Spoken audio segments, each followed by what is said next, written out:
বাঁচার রাস্তা নাই, বাংলাদেশের স্বাধীনতার রাস্তা নাই যদি বাংলাদেশ দিনের উপর কট্টর না হয়। সম্মানিত উপস্থিতি, তাহলে এই যে বর্তমান যে ষড়যন্ত্র চলতেছে বাংলাদেশকে নিয়ে, এটা স্থায়ী ষড়যন্ত্র।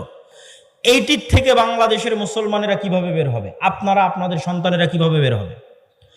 আপনি যদি লক্ষ্য উদ্দেশ্য রাখেন ছোট, তাহলে আজীবন ডিফেন্স করতে হবে, ডিফেন্স করতে করতেই দিন শেষ হয়ে যাবে।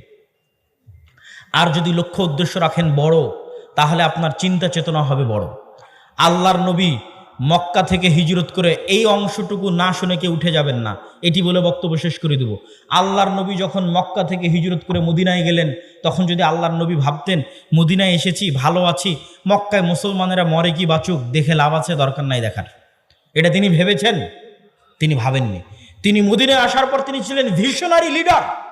তিনি মদিনায় আসার পর তার লক্ষ্য ছিল কিভাবে তিনি মক্কা বিজয় করবেন, মক্কায় থেকে যাওয়া মুসলমানদের জীবনের নিরাপত্তা তিনি কিভাবে দিবেন।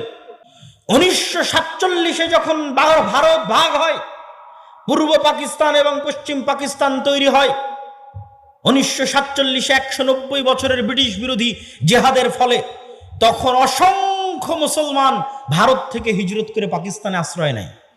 আপনাদের রংপুরের সৈয়দপুরের বিহারিরা মুহাজির, বিহার থেকে হিজরত করে বাংলাদেশে এসেছে মুসলমানদের একটা আলাদা ভূখণ্ড মনে করে।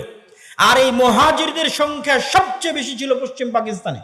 পাঞ্জাব থেকে, উত্তরপ্রদেশ থেকে, দিল্লি থেকে লক্ষ লক্ষ মুসলমান হিজরত করেছে।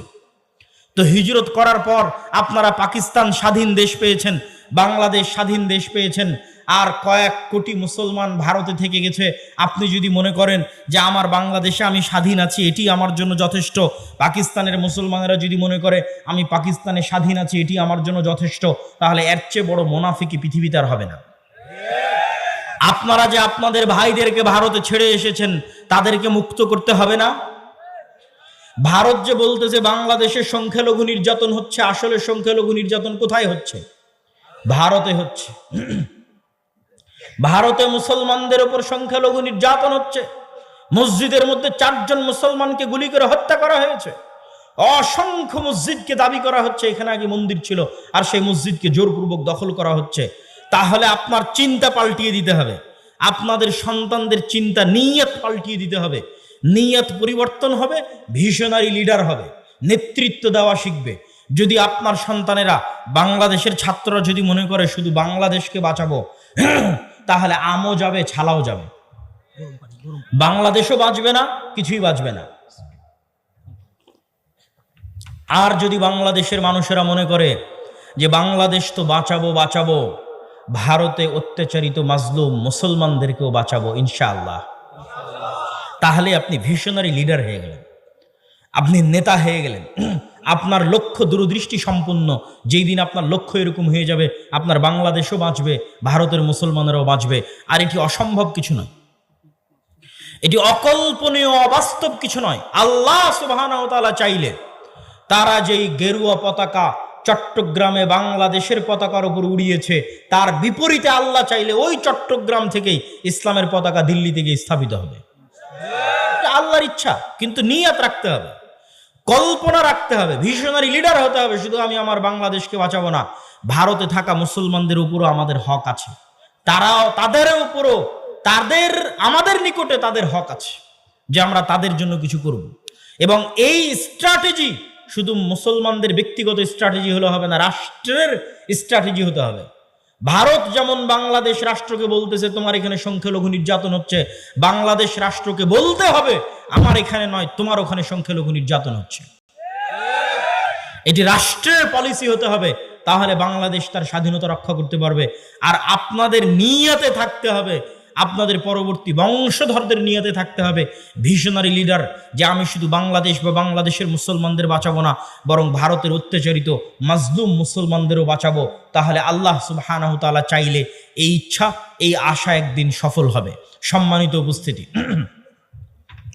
বক্তব্যের শেষের দিকে একটু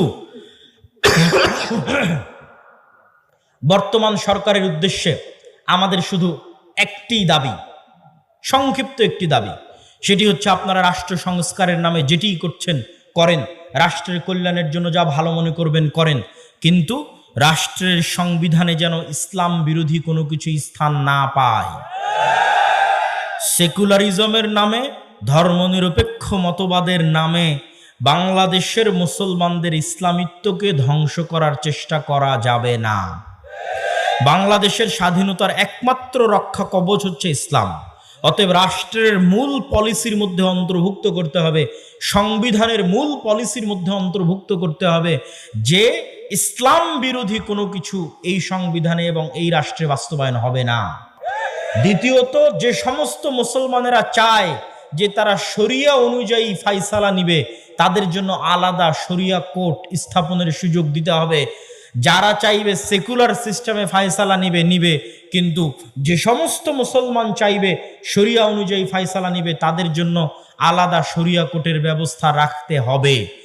আর রেড লাইন কি, লাল দাগ কি? যেহেতু এনজিও সরকার, এই জন্য এই রেড লাইনের কথা বলতে আমরা বাধ্য। সেটি হচ্ছে LGBTQ, সমকামিতা। এটি হচ্ছে রেড লাইন। যদিও এখন আমেরিকায় যারা ক্ষমতায় এসেছে, ডোনাল্ড ট্রাম্প এবং ইলন মাস্ক, তারা নিজেরাও সমকামিতা এবং পরিবার বিরোধী কার্যকলাপের বিরোধী। ইলন মাস্ক নিজে পরিবার বিরোধী কার্যকলাপের শিকার, টুইটারের মালিক। ইলন মাস্কের ছেলে তার বাপকে হুমকি দিয়েছে যে আমাকে যদি ছেলে থেকে মেয়ে না করা হয় আমি আত্মহত্যা করব। ইলন মাস্ক তার ছেলের জীবন বাঁচাতে তাকে অপারেশন করে মেয়ে হওয়ার সুযোগ দিয়েছে, এবং সেই দিন ইলন মাস্ক ঘোষণা দিয়েছে যে আমার ছেলে মারা গেছে, জীবিত থাকা অবস্থায় মারা গেছে, মারা যায়নি, এখনো জীবিত আছে। কিন্তু ইলন মাস্ক বলছে আমার ছেলেকে নষ্ট করে দিয়েছে, ধ্বংস করে দিয়েছে, হত্যা করে দিয়েছে এই LGBTQ। এই জন্য LGBTQ এর বিরুদ্ধে লড়াই করার জন্য টুইটার ক্রয় করে নিয়েছে। আর LGBTQ এর বিরুদ্ধে লড়াই করার জন্য ডোনাল্ড ট্রাম্পের সাথে সম্পৃক্ত হয়ে রাজনীতিতে অংশগ্রহণ করেছে। আগের যারা ছিল তারা LGBTQ প্রমোটার ছিল, যদিও বর্তমান যারা তারা আবার খ্রিস্টানের দিক থেকে কট্টর হবে। মানে মুসলমানদের যেমন আমি বললাম হিন্দুরা তাদের দিনে কট্টর, ইহুদিরা তাদের দিনে কট্টর, এরকম খ্রিস্টান কট্টরও আপনি দেখতে পাবেন। কিন্তু অবশ্যই ধার্মিক মানুষ LGBTQ এর জন্য, সমকামিতা, জেনা, ব্যভিচারের জন্য অন্যদের চাইতে ভালো। তো যেহেতু এনজিও সরকার, সেহেতু আমরা সতর্ক করে বলতে চাই যেন এই ধরনের কোনো মানব বিধ্বংসী, পরিবার বিধ্বংসী কোনো কার্যকলাপ যেন বাংলাদেশে বাস্তবায়ন না হয়। সম্মানিত উপস্থিতি, আদ-দাওয়া ইলাল্লাহর জন্য, জামিয়া সালাফিয়ার জন্য, শায়েখ আব্দুর রাজ্জাক বিন ইউসুফের জন্য অবশ্যই দোয়া করবেন। আগামী 30-31 জানুয়ারি দিনাজপুর জামিয়া সালাফিয়ায় সালাফি কনফারেন্স আছে। আজকের স্টেজে এই যে আজকে যেমন আলোচনা করলাম বাংলাদেশ নিয়ে, ফিলিস্তিন নিয়ে, সিরিয়া নিয়ে, এই নতুন বইটা ফিলিস্তিন ও সমসাময়িক মুসলিম বিশ্ব, এই বইয়ে সব আলোচনা পাবেন। বাংলাদেশের পিলখানা, শাপলা চত্বর সব আলোচনা আছে। আর মাসিক আল ইতিসামের নতুন সংখ্যা এবং ডিসেম্বর এবং নভেম্বর আমার নিয়মিত সম্পাদকীয় পাবেন। মাসিক আল ইতিসামকে মূল্যায়ন করার চেষ্টা করবেন, নতুন বই পুস্তককে মূল্যায়ন করার চেষ্টা করবেন। আল্লাহ সুবহানাহু ওয়া তাআলা আমাদের এই সম্মেলনকে কবুল করুক, আল্লাহুম্মা আমিন। সংক্ষিপ্ত প্রশ্নোত্তর যা আছে সেগুলো দিয়ে আমি বিদায় নেওয়ার চেষ্টা করব ইনশাআল্লাহ।